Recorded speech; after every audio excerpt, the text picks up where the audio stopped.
Science का एक बहुत महत्वपूर्ण क्लास 10th के लिए 100 ऑब्जेक्टिव्स और डीएलएड एंट्रेंस के लिए भी होने वाले एग्ज़ाम के लिए भी ये साइंस का ऑब्जेक्टिव क्वेश्चन बहुत महत्वपूर्ण है।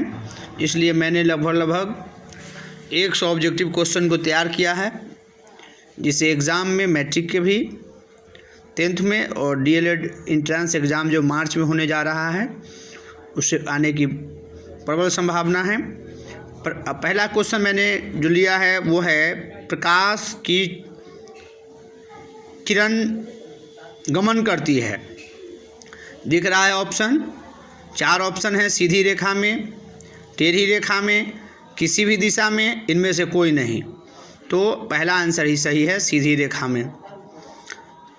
क्वेश्चन 2 है प्रकाश का वेग न्यूनतम होता है।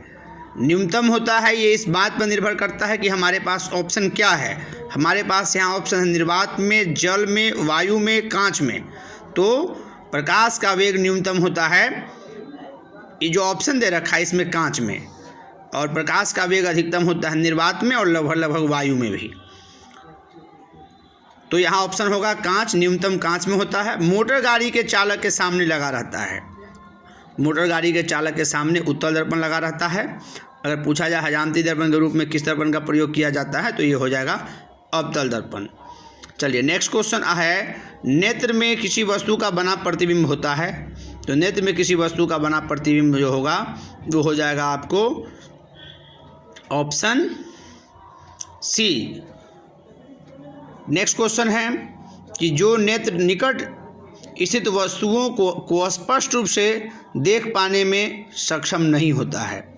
निकट की वस्तु को नहीं देख पाना, अंग्रेजी में मायोपिया बोलते हैं, हिंदी में हो गया दूरदृष्टि दोष, जिसमें दूर की वस्तु तो स्पष्ट रूप से दिखाई पड़ती है परंतु निकट की वस्तु स्पष्ट रूप से दिखाई नहीं पड़ती है। तो ये ऑप्शन ए हो जाएगा। विभवांतर का एसआई मात्रक वोल्ट होता है। पहला है जूल, दूसरा है वाट, तीसरा है सी और चौथा है डी वोल्ट। तो डी ऑप्शन सही है। विभव का मात्रक भी वोल्ट होता है। नेक्स्ट क्वेश्चन है जिसमें ऑप्शन बी है वोल्ट, तो ये सही होगा। विभव और विभवांतर दोनों का एसआई मात्रक वोल्ट ही होता है। ठीक है। भारत में उत्पादित प्रत्यावर्ती विद्युत धारा की आवृत्ति होती है 50 Hz, ये हम लोगों को ध्यान रखना है।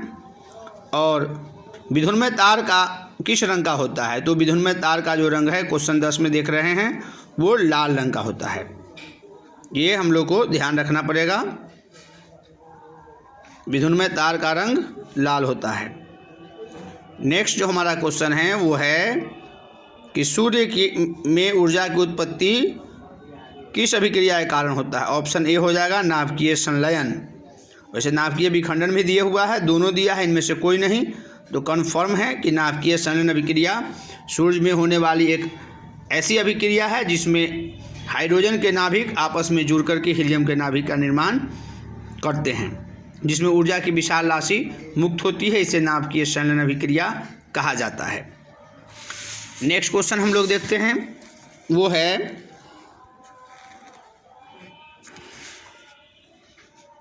थोड़ा विजन का प्रॉब्लम है इसलिए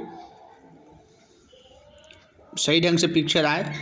नेक्स्ट क्वेश्चन है सौर ऊर्जा को विद्युत ऊर्जा में बदलता है। तो सौर ऊर्जा को विद्युत ऊर्जा में बदलने वाले जो हमारे ऑप्शन आ रहे हैं वह है सौर ऊष्मक, सौर कुकर, सौर सेल, विद्युत मोटर। आंसर हो जाएगा सौर सेल। अगला क्वेश्चन है एक उत्तम ईंधन है।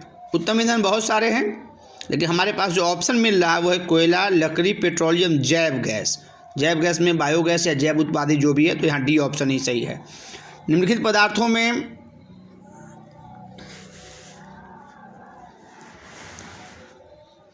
नेक्स्ट क्वेश्चन हम लोग देखते हैं 16 नंबर में है निम्नलिखित पदार्थों में कौन चुंबक नहीं है? लोहा, निकेल, चुंबकीय पदार्थ नहीं है, लोहा, निकेल, पीतल, कोबाल्ट। तो पीतल यहाँ पर चुंबकीय पदार्थ नहीं है, बाकी लोहा, निकेल और कोबाल्ट को चुंबक अपनी ओर आकर्षित करता है, इसलिए यह चुंबकीय पदार्थ है। फिर 16 नंबर के नाम से ये क्वेश्चन और रिप्रिंट हो गया है।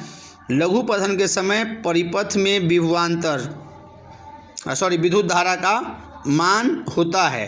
तो विद्युत लघु पथन जिसको शॉर्ट सर्किट कहते हैं, इसमें क्या होता है, बहुत अधिक बढ़ जाता है। ठीक है, नेक्स्ट क्वेश्चन है,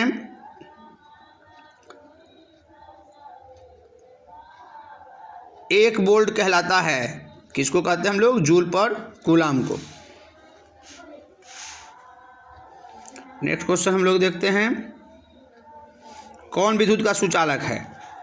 सुचालक पदार्थ तो बहुत सारे हैं विद्युत के, लेकिन यहाँ जो हमारा ऑप्शन है जिसमें देखिए सल्फर है, प्लास्टिक है, आयोडीन है, ग्रेफाइट है, तो ग्रेफाइट ऑप्शन डी विद्युत का सुचालक है।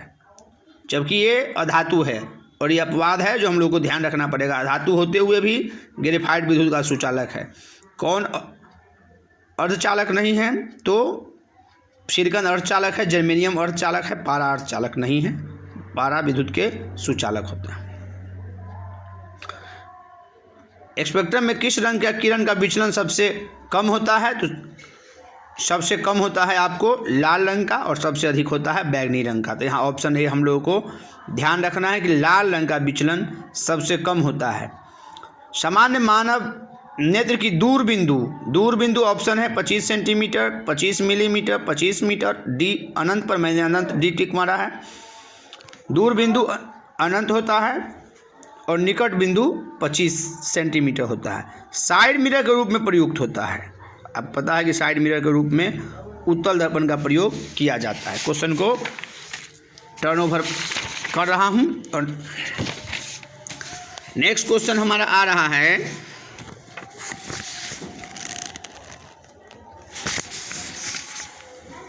टाइम के अभाव है जिसके कारण मुझे थोड़ा नाइट में इसको करना पड़ रहा है।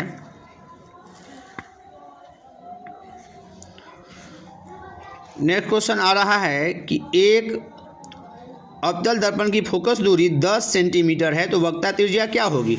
हम लोग जानते हैं वक्ता त्रिज्या फोकस दूरी की दोगुनी होती है और फोकस दूरी वक्ता त्रिज्या की आधी होती है। तो फोकस दूरी दे रहा है 10 सेंटीमीटर, तो वक्ता त्रिज्या दोगुनी हो जाएगी 20 सेंटीमीटर, जो ऑप्शन बी में दिख रहा है। निम्नलिखित में से किस दृष्टि दोष में, हाँ चला गया, किस दृष्टि दोष में नेत्र का क्रिस्टलीय लेंस धुंधला और पारदर्शी हो जाता है, तो ये आंसर होगा मोतियाबिंद, जो बी में दिख रहा है। वोल्ट मीटर को विद्युत परिपथ में किस क्रम में जोड़ा जाता है, तो समांतर क्रम आंसर होगा, ऑप्शन बी में है। क्वेश्चन देखिए, वोल्ट मीटर को विद्युत क्रम परिपथ में किस क्रम में जोड़ा जाता है, तो बी आंसर समांतर क्रम में।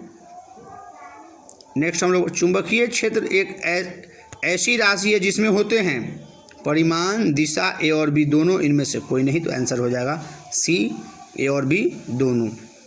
परावर्तन के नियम से निर्धारित होता है आपतन कोण बराबर परावर्तन कोण, परावर्तन कोण बराबर अपवर्तन कोण। देखिए परावर्तन के नियम क्या है, पहले परावर्तन के नियम को समझ लीजिए। परावर्तन के नियम के अनुसार आपतन कोण और परावर्तन कोण बराबर होते हैं, ये ध्यान देना है। तो हमारा एक और नियम है कि आपतन कोण, परावर्तन कोण और आपतन कोण, आपतन बिंदु पर डाला गया अभिलंब तीनों एक ही तल में होता है। तो यहाँ दूसरा जो रूल है कि आपतन कोण बराबर परावर्तन कोण, तो ऑप्शन ए सही है। 26 नंबर में 27 में कहता है प्रिज्म से प्रकाश की कौन सी परिघटना घटित होती है, परावर्तन, अपवर्तन, वर्ण विक्षेपण, इनमें से कोई नहीं। तो हम लोग जानते हैं कि प्रिज्म से होकर के वर्ण विक्षेपण की घटना घटित होती है। वर्ण विक्षेपण से हमारा तात्पर्य यह है कि जब सूर्य का प्रकाश किसी प्रिज्म से होकर गुजरता है तो वह 7 रंगों में विभक्त हो जाता है। इस घटना को प्रकाश का वर्ण विक्षेपण कहा जाता है। विद्युत हीटर की कुंडली में किसका प्रयोग किया जाता है, नाइक्रोम का। ऑप्शन है नाइक्रोम है, टंगस्टन है, तांबा है, जस्ता है, तो नाइक्रोम का ऑप्शन ए सही होगा। नाइक्रोम इसलिए होगा क्योंकि नाइक्रोम की प्रतिरोधकता बहुत अधिक है और इसका गलनांक भी बहुत उच्च होता है। ये भी क्वेश्चन अगर पूछ दिया जाए तो इसका जवाब यही आएगा। नेक्स्ट क्वेश्चन है 29 में, वह उपकरण जो किसी परिपथ में विद्युत धारा की उपस्थिति संसूचित करता वो कहलाता है, विद्युत धारा को संसूचित करते हैं आमीटर से।